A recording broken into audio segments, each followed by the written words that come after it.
Oo, na tinamaan si Pacquiao, binanatan tuloy ni Pacquiao.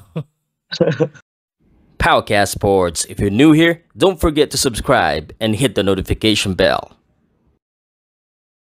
This content is presented by Arena Plus, Astigsa Sports. It's time to hang your gloves, Pacman. Eh, di ba, rumor na nga na Pacman versus Floyd 2? For what, bro? For what? Grudge match. Para saan Parang pa? yung movie na Grudge match, bro. Napanood niyo yung Grudge Hindi, match? honestly, para sa akin, lamang pa rin lamang si Pacquiao this time. Actually, first fight, alam naman natin na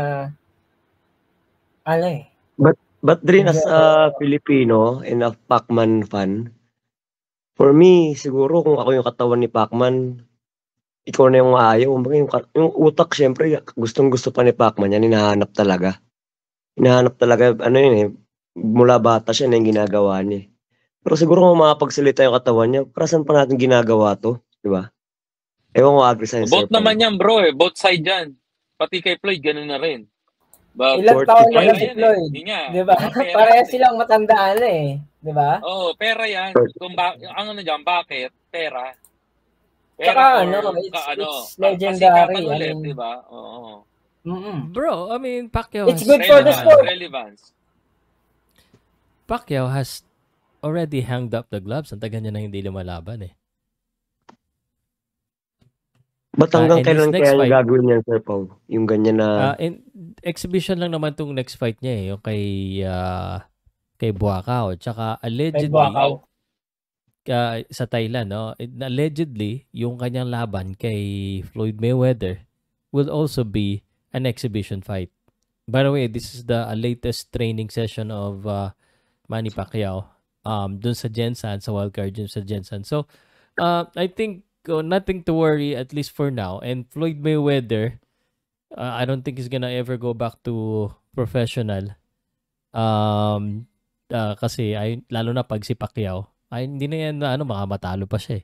And for me, Sir Pao, yung kay Buakaw nga, mas nakikita ko pa ng danger kay Pacman yun Kasi syempre, on home court ni Buakaw, diba? Syempre, bibigay rin niya yung lahat doon. Kung matamaan si Pacman ng dun, Sir Pao, halimbawa sabihin natin ng isang hard hit sa diba? With his age.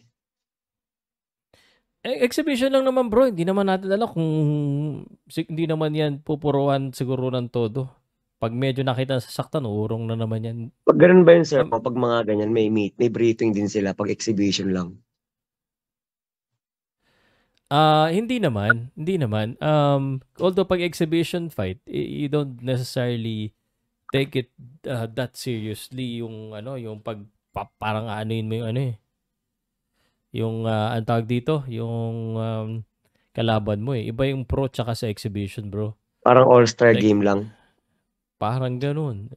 I mean, tsaka bro, kay Thai boxer yung kalaban niya, kickboxer. Kaya nga, Sir Pao, diba? Iba rin yung hits ng mga ganun, diba, Sir Pao? It's ang tawag doon parang may term akong hinahanap.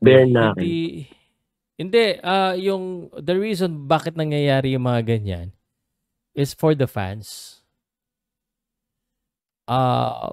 It's not for entertainment. Parang hindi vintage ang tawag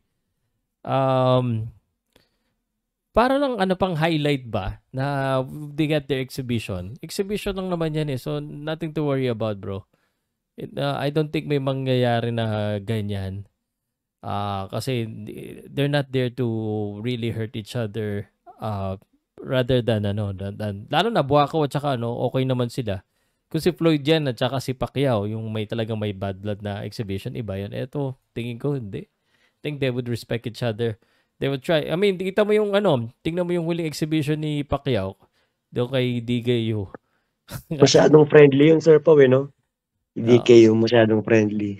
Oo. Natinamaan si Pacquiao, binanatan tuloy ni Pacquiao. Kumbaga, parang lang talaga papawis lang.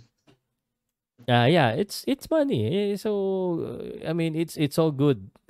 Para sa mga fans naman niya yung ginagawa. Hindi naman yan para sa... Wala naman mapatunayan yan Parang ano lang, Sir Pao, no? Kumbaga parang WWE na lang. Entertainment na lang, no, Sir. Pwede, pero yung WWE may script yun eh. Scripted yun, Sir Pao, yun. Ito, The character. wala naman. Oo, may character sila doon. Although they have their own character, pero magkaiba yung ng konti yung ano nila. Yung kanilang approach. Yeah. Boss Pao, tanong ko lang dito, may character ba tulad ni Billy, Joe Louis Instigator, gano'n? May mga character din dito. Naiba ko lang. Ito talaga. Yokozuna yun, bro. Guys, ano po before 12 lang ang pinakaano natin. If you wanna go up, if you wanna ask question, ngayon po yung ating ano, no? Ang tawag dito, yung mga pwede po magtanong, umakyat, pwede po. Diba, Sir Pao, may rumor din na Tank Davis daw. Pero yun, mukhang malabo na yun, no? Hindi. Kay Pacquiao, no? Hindi na. Kung babalik si Pacquiao sa pro, paulot-ulit ko na sinasabi, kung babalik talaga siya, yung mga kasing edad niya na lang yung labanan niya. Para ano lang. Delikado yan. Yun, parang yun pala yung word na nostalgic kind of fight or nostalgic. Nostalgia, yeah. Yung parang meron binal, pa akong isang term. Ano? Meron pa akong isang term yung Reminisce. parang pag nakita mo hindi, sa event to pag yung dalawang classic na boxer ang maglalaban, may tawag doon, may term doon Basta ganoon, basta parang ganoon. Dapat gano'n na lang. Juarez, kaya nga sabi ko, there's no need for Pacquiao to fight the young lions of today's boxing. What for, no, Sir Pao, no? So, if ever, yung may mga story na lang siya. Like, Juan Manuel, Floyd Mayweather, may storyline na May just continuation. Pwede rin yun, Juan Manuel. Oh, man. Yung mga ganon, yung mga natalo siya na just for storyline, yon. So, para madami manonood ng Juan Manuel pag ganyan, Boss Pao. Tsaka hindi mo na kailangan wala ka na, hindi mo na kailangan mag-isip ng bagong hype kasi may iduduktungan mo na lang yung parang yung susunod storya. na